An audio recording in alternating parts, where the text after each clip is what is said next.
Hi guys, welcome back to my channel. तो recently अभी मेरे एक फ्रेंड से मेरी बातचीत चल रही थी और उसका रिसेंटली ब्रेकअप हो गया। बहुत लॉन्ग टर्म रिलेशनशिप था बट फिर भी ब्रेकअप हो गया। तो उसने लिटरली औरत जात से नफरत करना शुरू कर दिया। वो कह रहा है कि औरत जात चुड़ैल होती है, लड़की लोग का कोई अस्तित्व नहीं होता है, वो छोड़ के चली ही जाती है चाहे कितना भी कुछ कर लो। लड़की लोग गोल्ड डिगर होती है, लड़की लोग ऐसी होती है, लड़की लोग वैसी होती है, ब्ला ब्ला ब्ला। तो मैंने उससे बातचीत की, करने की कोशिश की कि देखूं क्या प्रॉब्लम आ रहा है, क्या प्रॉब्लम हो गया कि इतना इतना ज़्यादा बोल रहा है लड़की लोग की, मतलब उसको इतनी नफरत हो गई है, क्या ऐसी सीन है। तो मैं बातों बातों में उससे पूछ रही थी कि क्या चल रहा है, क्या हुआ, कैसे हुआ। तो उसने सब कुछ एक्सप्लेन किया।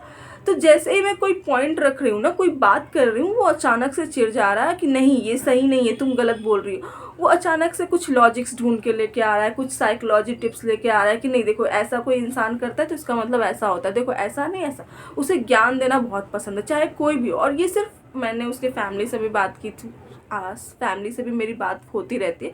तो मुझे पता है कि वो ना, मतलब उसका कोई ये नया कोई बात नहीं है, उसके लाइफ में ये प्रॉब्लम है, उसके साथ बचपन से ये इसको प्रॉब्लम है कि वो कभी भी किसी को भी बहस में जीतने नहीं देता, चाहे सामने कोई भी हो, चाहे उसकी खुद की फैमिली हो, चाहे उसके खुद के फ्रेंड्स हो, कोई रिलेटिव्स हो, चाहे उसकी गर्लफ्रेंड हो, चाहे उसके कोई दोस्त हो। उसने आज तक कभी भी किसी को बहस जीतने नहीं दी है। कोई भी टॉपिक होता है वो हमेशा वो बहस जीतता है। मतलब कोई ऐसा होता है ना कि कोई भी आप बात कर रहे हो, सामने वाला उस बात को गिरने भी नहीं दे रहा है, वो उस टाइप का बंदा है। तो उसने कभी भी हारना नहीं सीखा है, कोई भी बहस वो हारता नहीं है। हमेशा ना वो डिबेट मोड में रहता है कि कोई कुछ बोला, उसने उसके ऊपर ये बोला, उस अगर सामने वाला ये बोल रहा है वो चार बोल रहा है। लेकिन ये सारी चीज़ें ना वो अपनी गर्लफ्रेंड के साथ भी करता था, इस वजह से उसका ब्रेकअप हो गया। मैं नहीं कहूँगी कि ब्रेकअप किस लिए हुआ एग्जैक्टली, मुझे पता है कि किस लिए हुआ।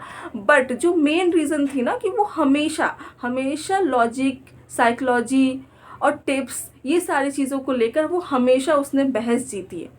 तो अगर आप किसी को जीतना चाहते हो ना, किसी को जीतना चाहते हो, तो सबसे पहले उसे अपने ऊपर जीतने दो, उसको उसके सामने हारना सीखो। अगर आप किसी के सामने हार नहीं रहे हो ना, तो आप कभी भी उस इंसान को जीत नहीं सकते। और खास करके जो आपकी पसंदीदा औरत है, लड़की लोग का ना डिफ़ॉल्ट सिस्टम है, अगर मुझे मेरे हस्बैंड के ऊपर, बॉयफ्रेंड के ऊपर, या भाई हो, चाहे कोई भी हो दुनिया में इंसान, अगर वो मेरे लिए इम्पोर्टेंट है और मैं उससे बहस कर रही हूँ और मैं उस बहस में जीत नहीं रही हूँ, सामने वाला मुझे जीतने नहीं दे रहा है, वो इंसान मेरे लिए उतना इंपॉर्टेंट नहीं रहता। हमारे लाइफ में वो वैल्यू नहीं रहता है उस इंसान का, अगर वो मुझे जीतने नहीं दे रहा है।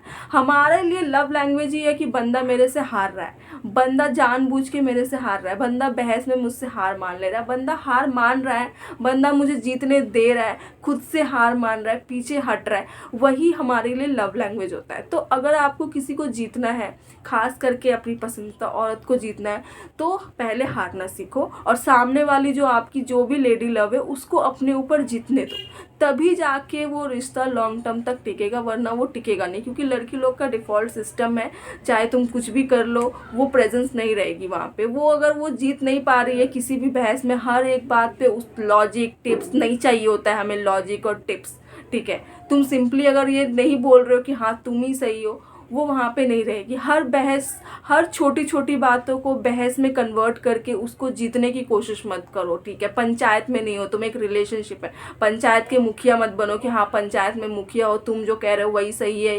रूल्स एंड रेगुलेशन मत समझाओ, हमें रूल्स एंड रेगुलेशन की ज़रूरत नहीं है, ठीक है। तो जो भी अपने रिलेशनशिप में सफ़र कर रहे हैं, जितने सारे जो लड़के हैं आज के टाइम में, मैं उनसे यही कहूँगी कि अपनी पसंदीदा औरत को अपने ऊपर जीतने दो। हर समय उसके सामने हार मान जाओ, हार मानो, ताकि वो तुम उसको जीत सकते हो। अगर तुम हार नहीं मान रहे हो, तुम कभी भी उसको जीत नहीं पाओगे, ठीक है। So all the best, thank you so much for watching.